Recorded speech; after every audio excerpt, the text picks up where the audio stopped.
Hi, everybody. This is Kurt Gowdy. Well, on paper, two high-scoring teams.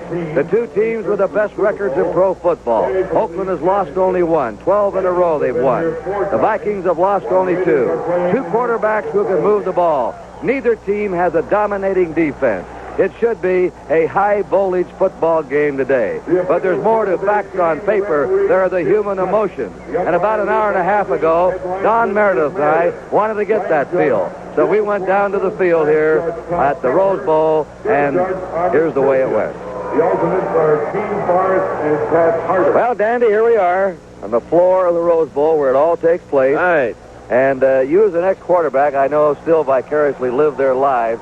This should be your kind of Super Bowl. Well, it really is, Kurt, and I think for really a lot of reasons. I think we all expect a wide-open game, an offensive football game. This is the first time in a long time the Super Bowl game has not been dominated by strong defensive teams. We're looking at offensive teams, offensive players, and to me, the key to offensive football is the quarterbacks.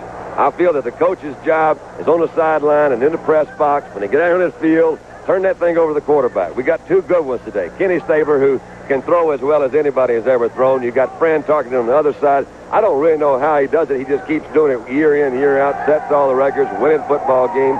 But I like the fact that these guys are calling their play. I think it adds a different kind of personality to the game. It's the kind of personality that I really enjoy in football. So I'm excited about it.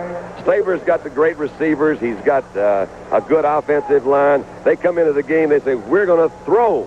And we may run a little bit as it goes along. Tarkenton may have more weapons, but it is a fun football game. I'm looking forward to it. Maybe you have some ideas. What do you think would be a key in today's football game? I think one key on each team, how much time does Minnesota give Stabler? And don't underestimate the strength of Fran Tarkenton's arm. Now, we'll get a valuable player out of this game. Right. And we also have some more valuable players we're going to hear from. That's always funny to me, Kurt. You know, when you get in any kind of ball game, how do you say, hey, that is the most valuable player? And yet you pick one every year, and I guess that's all right. So we've got 10 Super Bowls that have been played. There have been 10 most valuable players. A couple of guys have duplicated.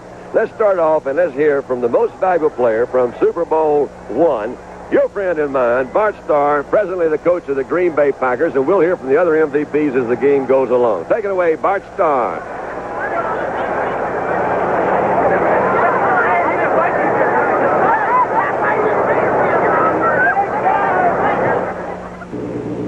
There was an extraordinary amount of pressure on the Green Bay Packers in Super Bowl I. Every National Football League owner, I think, had sent a telegram to Coach Lombardi during the week to remind us that we were representing the National Football League against the upstart American Football League. 40-year-old John Madden was out here about 10 o'clock this morning with his usual plastic cup of coffee and a cigarette. He said, I've been waiting 8 years for this. I wanted to be here early. The Vikings did not arrive until about 15 after 11. Bud Grant does not believe in bringing his club to a stadium too early. He thinks they get tensed up. But all the Raider officials are out on the field at 10 and 10:30, and they've been frustrated over the years getting here, and their dream finally came true. But I know both teams are glad about the weather. It's a lightning-fast field. 5 days of rain ended Friday night.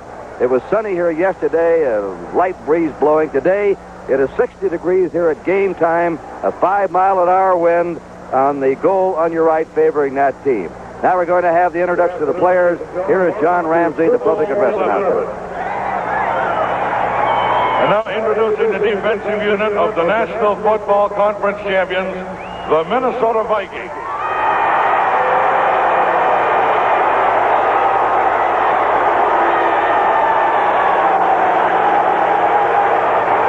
The defensive front four.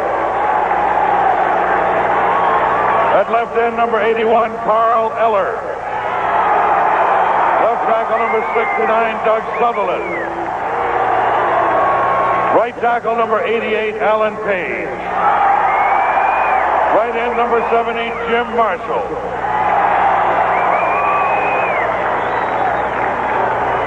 The linebackers. Left linebacker, number 59, Matt Blair.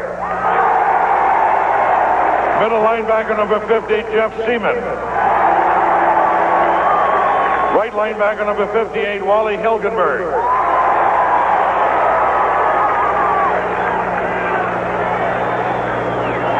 The defensive secondary. Left cornerback number 43, Nate Wright. Right cornerback number 20, Bobby Bryant. Strong safety number 23, Jeff Wright. Free safety number 22, Paul Krause. Coach Bud Grant, his staff, and the rest of the NFC champions, the Minnesota Vikings.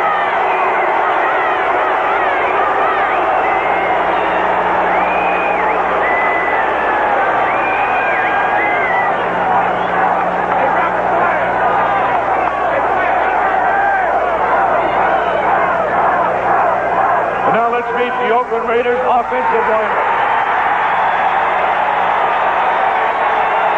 The offensive line.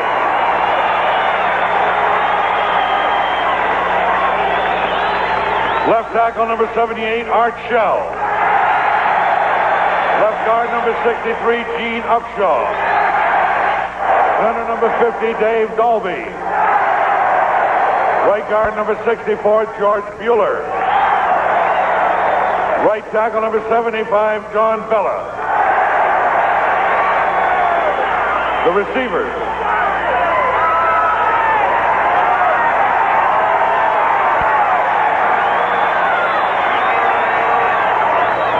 Wide receiver number 21, Cliff Branch. Tight end number 87, Dave Casper. Wide receiver number 25, Fred Biletnikoff.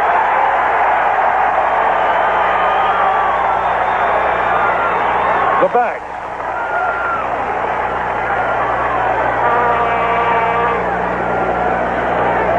Running back number 28, Clarence Davis. Quarterback number 12, Ken Stabler. Running back number 30, Mark Van Egan.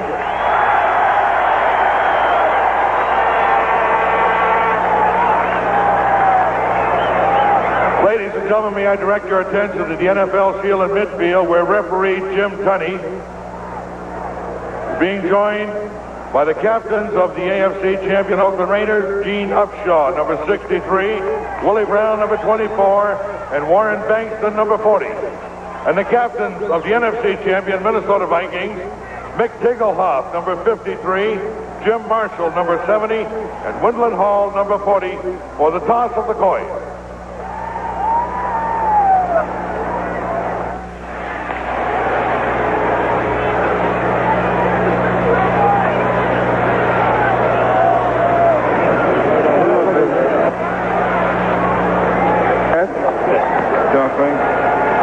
Minnesota is the home team. Spokesman will be Captain Tiglaw. Visitors are Oakland Raiders. Spokesman is Captain Bankston. Will you call the coin in the air loud, please? Sir. Tails. He calls tails. It is tails.